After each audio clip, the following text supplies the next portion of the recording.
I guess it was 2 or 3 days ago, I arrived to Quinhagak, Alaska, and came to the Nanalik site here.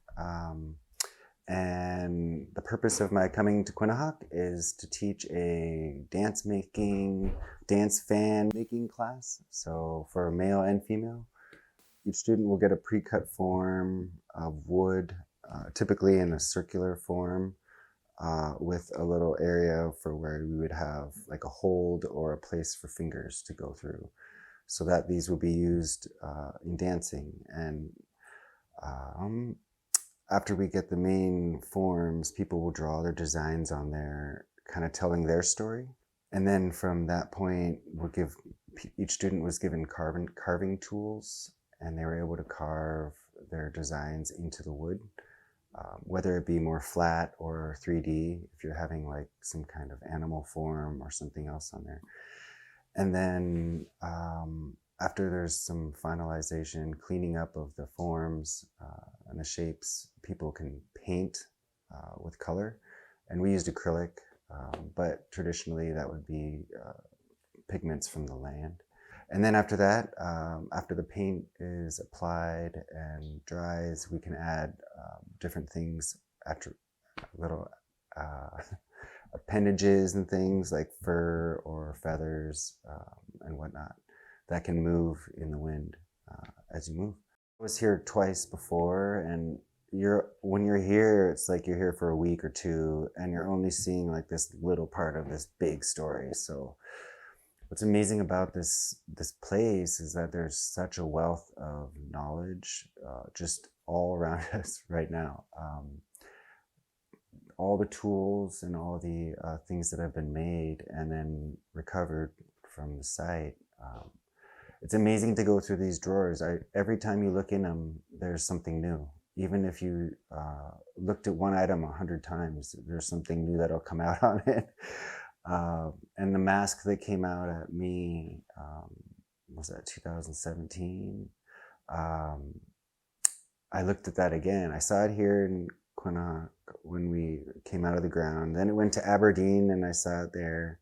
And then it came back and I saw it when it was back. And now I've seen it again. And it's like visiting an old friend. As time goes by, I want to make more like dance kits to kind of help promote the idea of like protecting your hands as you dance.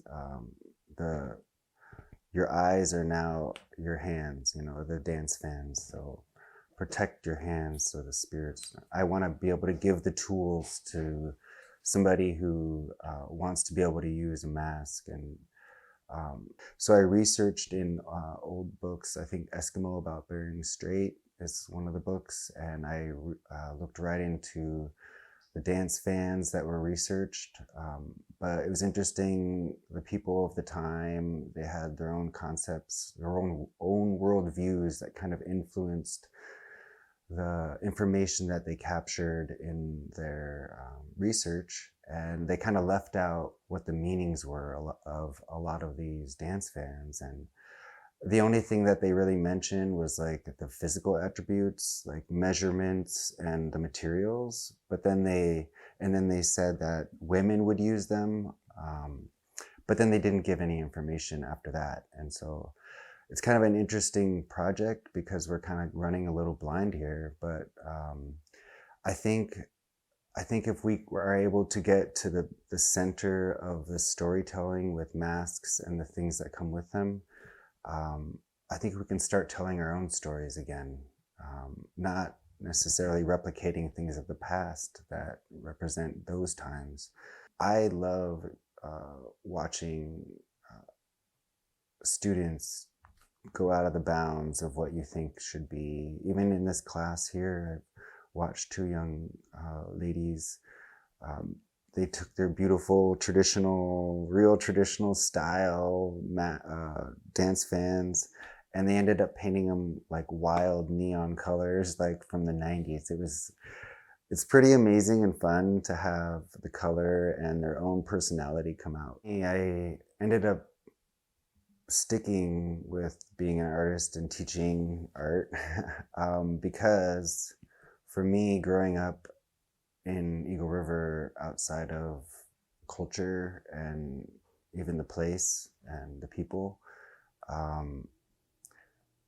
I just felt so alone and like separated from everything. And it was interesting that like masks helped me look into myself.